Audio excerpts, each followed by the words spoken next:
School में तो अच्छा खासा मन लगता था क्योंकि वहाँ पर नंदिनी होती थी, क्लास की आवाज़ें होती थी, किताबों की घंटियों के बीच दिमाग थोड़ी देर के लिए घर से दूर चला जाता था। लेकिन जैसे ही छुट्टी वाला दिन आता, मन भारी होने लगता।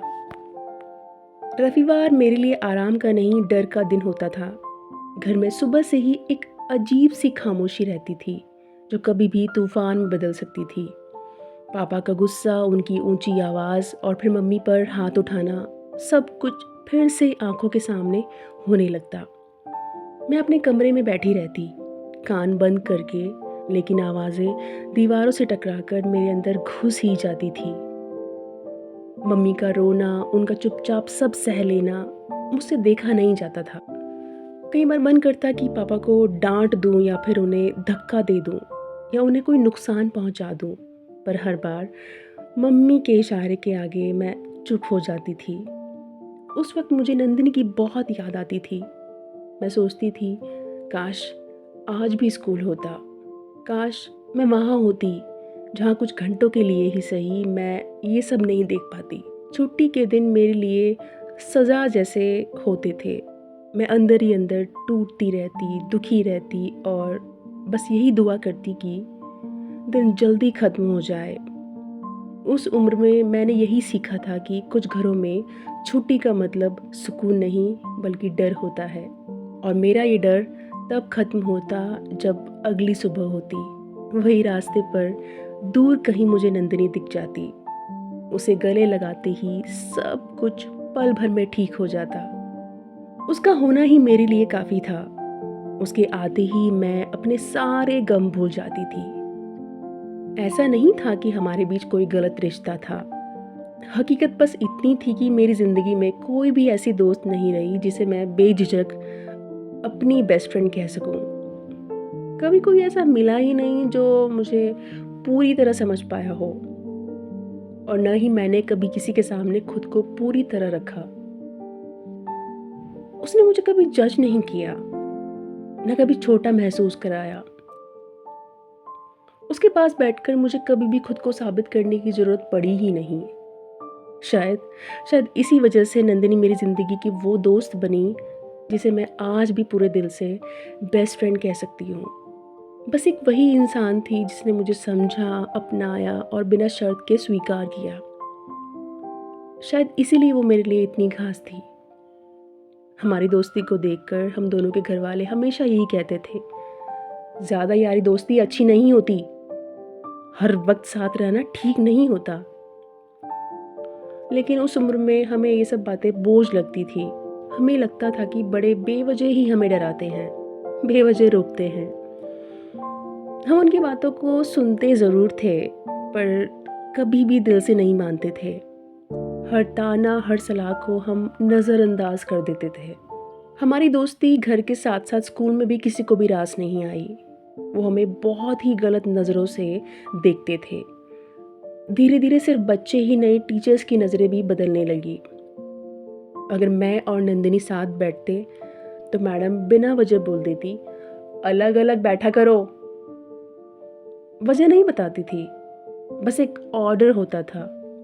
अगर ग्रुप बनते तो हमें जानबूझकर अलग कर दिया जाता। पहले जो बात हंसी में टाल दी जाती थी, अब उसी पर सवाल उठने लगे थे। क्लास में अगर नंदिनी मेरी कॉपी देख लेती तो तुरंत टोका जाता, इतनी ज़्यादा नज़दीकियाँ अच्छी नहीं होती। नंदिनी तो उल्टा जवाब दे देती थी, पर वो शब्द मुझे चुभ जाते थे, क्योंकि हम तो बस पढ़ाई में एक दूसरे की मदद करते थे। और लंच ब्रेक में जब हम पास बैठते, टिफ़िन शेयर करते, तो कोई ना कोई टीचर दूर से ही कह देती, अरे अपने अपने दोस्तों के साथ बैठा करो। मुझे तब समझ ही नहीं आता था कि दोस्त तो वही है, फिर किसके साथ बैठूं।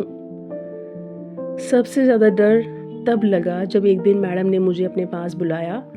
आवाज़ में सख्ती थी। उन्होंने कहा, तुम दोनों के बारे में स्कूल में तरह तरह की बातें हो रही हैं। मैम, नंदिनी मेरी अच्छी दोस्त है, इससे ज़्यादा कुछ भी नहीं। आप ऐसे वैसे मत सोचिए प्लीज़। मेरे इतने कहने के बाद भी हम दोनों पर कुछ ज़्यादा ही ध्यान दिया जाने लगा। अगर मैं हंस देती तो लगता जैसे कोई नोट कर रहा हो। अगर नंदिनी मेरा इंतज़ार कर लेती तो उसे ज़रूरत से ज़्यादा लगाव कहा जाता। हमें ऐसा महसूस कराया जाने लगा जैसे हमने कुछ गलत कर दिया हो, जबकि हमें खुद नहीं पता था कि गलती कहाँ है। टीचर्स कुछ भी खुलकर नहीं कहते थे, पर उनकी चुप्पी, उनकी नज़रें, उनका अलग व्यवहार सब बोल जाता था। धीरे धीरे स्कूल वो जगह नहीं रहा जहाँ हम सुरक्षित महसूस करते थे। क्लासरूम की दीवारें जैसे हमें घूरती थी और हर दिन मैं और नंदिनी एक दूसरे की तरफ देखते, बिना बोले सब समझ जाते। दुनिया हमें समझने की कोशिश नहीं कर रही, बस जज कर रही है। फिर भी हम साथ चलते रहते, क्योंकि जब कोई शक करता है तब किसी एक का भरोसा ही सबसे बड़ी ताकत बन जाता है। और एक दिन तो हद हो गई जब मैडम ने बिना कोई वजह बताए मेरी सीट बदल दी। क्लास शुरू होने से पहले ही वो सख्त आवाज़ में बोली, आज से तुम यहाँ नहीं बैठोगी, और उंगली से क्लास के बिल्कुल अलग से कोने की तरफ इशारा कर दिया। नंदिनी ने गुस्से में मैम की तरफ देखा और फिर मेरी तरफ। उसकी आंखों में सवाल था, पर वो कुछ बोल नहीं पाई। मैं अपनी किताबें समेटते हुए जैसे भारी हो गई थी। पूरी क्लास हमें देख रही थी। कुछ के चेहरों पर जीत सी मुस्कान थी, कुछ मज़े ले रहे थे और कुछ ऐसे थे जैसे उन्हें बस यही चाहिए था। नंदिनी से अलग सीट पर बैठते ही ऐसा लगा जैसे किसी ने अचानक मेरे पैरों के नीचे से ज़मीन खिसका दी हो। जिस जगह पर कितने महीनों से हम दोनों साथ बैठते आए थे, जहाँ हमारी हंसी, हमारे बातें, हमारे छोटे छोटे राज बसे हुए थे, वही जगह अब मेरे लिए पराई हो गई थी। दिन बीतते गए। पहले नंदिनी से जो बातें आंखों ही आंखों में हो जाती थी, अब उसके लिए इजाज़त लेनी पड़ती थी।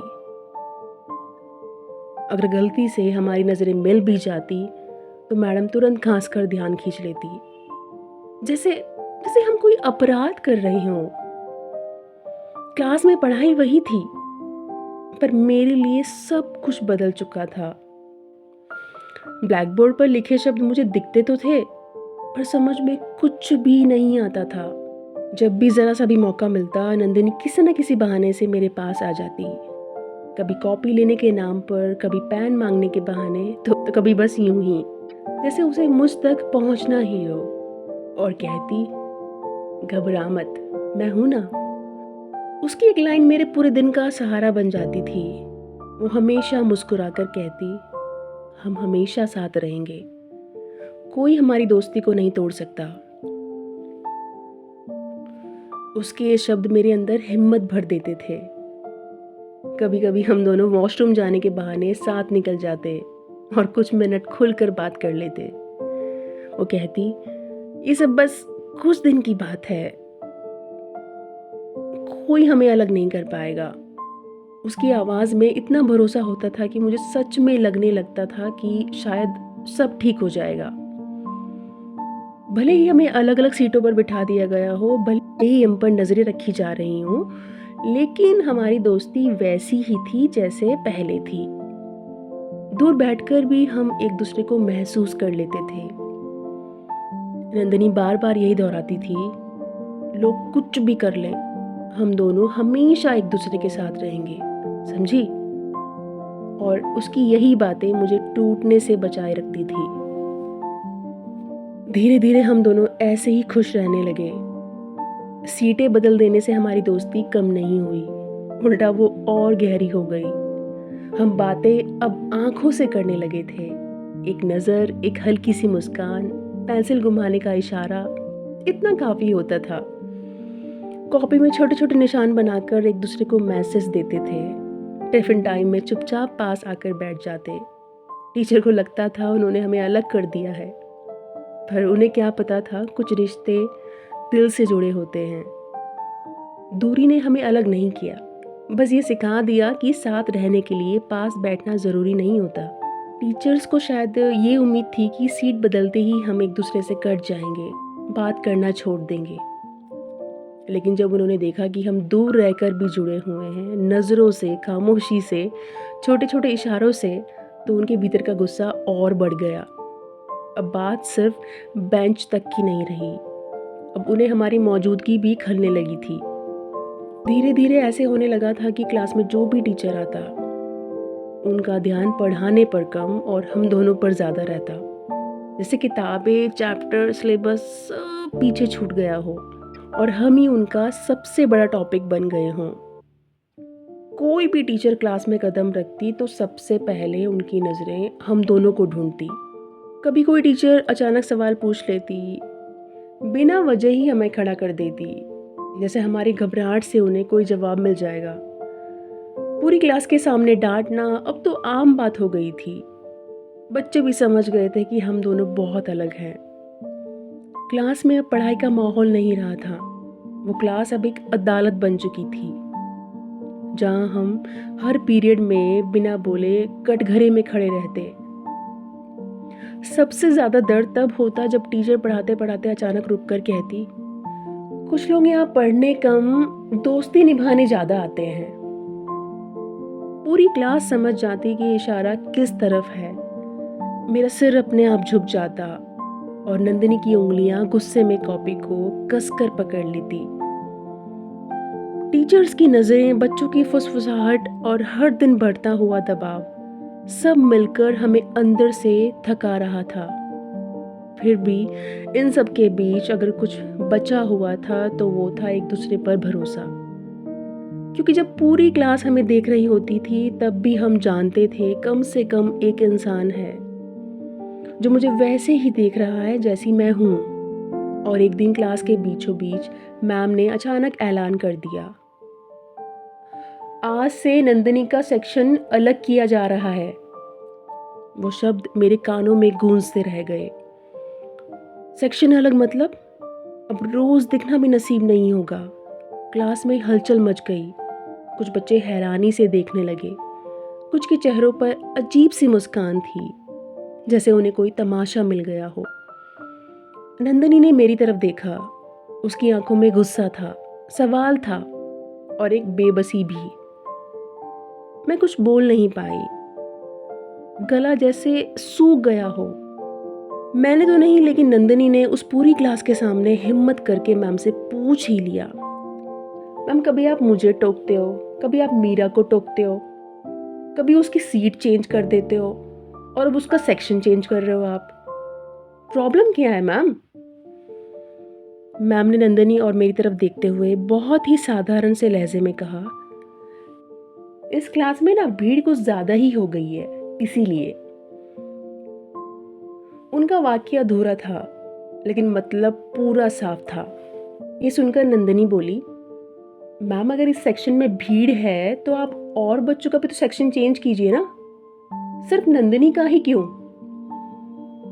नंदिनी की बात सुनकर मैम ने उसे डांट कर नीचे बैठा दिया। वो गुस्से में अपनी सीट पर बैठ गई। मुझे समझ आ गया था असल में वो भीड़ बच्चों की नहीं बल्कि हमारी थी। मुझे उसी पल समझ आ गया था कि ये सिर्फ सीट बदलने या सेक्शन बदलने की बात नहीं है, ये हमें अलग करने की कोशिश थी।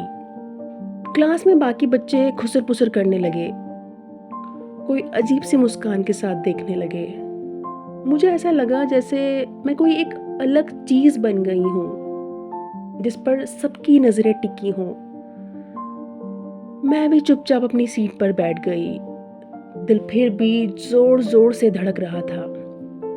मैम ने बिना किसी से कुछ कहे पढ़ाना शुरू कर दिया, लेकिन एक भी शब्द मेरे कानों तक नहीं पहुंचा। दिमाग में बस यही चल रहा था, अगर ये सिर्फ भीड़ की बात है तो सिर्फ मैं ही क्यों? उसी पल मुझे एहसास हुआ कि अब चीज़ें पहले जैसी नहीं रही।